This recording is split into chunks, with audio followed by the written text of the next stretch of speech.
નમસ્કાર દર્શક મિત્રો, હું શીતલ મહેતા ન્યૂઝ ઓફ કચ્છમાં આપનું સ્વાગત છે। જોઈએ આજના સમાચાર। પત્નીએ પતિને ઘરમાં ડુંગળી લસણ લાવવા નહીં તેવો આગ્રહ રાખતા પતિએ હાઈકોર્ટમાં દાદ માંગી। 11 વર્ષે છૂટાછેડા થયા। અમદાવાદમાં વૈવાહિક સંબંધનો ચોંકાવનારો કિસ્સો સામે આવ્યો છે। એક દંપતીએ ડુંગળી અને લસણના કારણે પોતાના લગ્નનો અંત આણ્યો છે। આ દંપતીએ લગભગ 12 વર્ષ સુધી કાનૂની છૂટાછેડાની લડાઈ લડી। કાઉન્સેલિંગમાંથી લઈને ફેમિલી કોર્ટ અને પછી હાઈકોર્ટ સુધી આ કેસ ચાલતો રહ્યો। સમાધાન માટે અનેક પ્રયાસો કરવામાં આવ્યા, પરંતુ બંને પોતાના નિર્ણય પર અડગ રહ્યા। અંતે ગુજરાત હાઈકોર્ટે છૂટાછેડા મંજૂર કર્યા અને લગ્નનો અંત આવ્યો। અમદાવાદમાં રહેતા આ દંપતીએ 2002માં લગ્ન કર્યા હતા। શરૂઆતના થોડા વર્ષો સુધી તેમનો સંબંધ સામાન્ય રહ્યો, પરંતુ પત્નીની ધાર્મિક માન્યતાઓએ ધીમે ધીમે વિવાદોને જન્મ આપવાનું શરૂ કર્યું। પત્ની સ્વામિનારાયણ સંપ્રદાયની અનુયાયી હતી અને સંપ્રદાયના સિદ્ધાંતોને ધ્યાનમાં રાખીને ડુંગળી અને લસણ ખાવાથી દૂર રહેતી હતી। તેનાથી વિપરીત પતિ અને તેનો પરિવાર ડુંગળી અને લસણ ખાતા હતા। પત્નીના સમજાવ્યા બાદ પણ તેઓએ ખાવાનું ચાલુ જ રાખ્યું। આ મતભેદ ધીમે ધીમે ઘરના વાતાવરણને અસર કરવા લાગ્યો।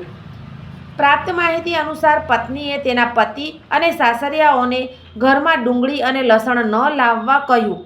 પતિ આ વાતે અસહમત હતો। ત્યારબાદ આ મુદ્દો ઉગ્ર દલીલમાં પરિણમ્યો। પરિસ્થિતિ એવી બની ગઈ કે એક જ ઘરમાં અલગ રસોઈ બનવા લાગી। બંને વચ્ચે અંતર વધતું ગયું અને ઘરનું વાતાવરણ બગડતું ગયું। જ્યારે મામલો વધુ વણસ્યો ત્યારે પત્ની બાળકને લઈને તેના માતા પિતાના ઘરે જતી રહી। ત્યારબાદ 2013માં પતિએ અમદાવાદ ફેમિલી કોર્ટમાં છૂટાછેડા માટે અરજી કરી। તેણે આરોપ લગાવ્યો કે તેની પત્ની તેની સાથે ક્રૂર વર્તન કરતી હતી અને કોઈ વાજબી કારણ વગર ઘર છોડીને ચાલી ગઈ હતી। લગભગ 11 વર્ષ ચાલેલા ટ્રાયલ પછી ફેમિલી કોર્ટે 8 મે 2024ના રોજ પતિની છૂટાછેડાની અરજી મંજૂર કરી। કોર્ટે પતિને તેની પત્ની અને બાળકના ભરણપોષણ માટે પૈસા ચૂકવવાનો પણ આદેશ આપ્યો। જો કે વાત અહીંથી ખતમ થતી નથી। ભરણપોષણના આદેશથી અસંતુષ્ટ પતિ સીધો ગુજરાત હાઈકોર્ટ ગયો। બીજી બાજુ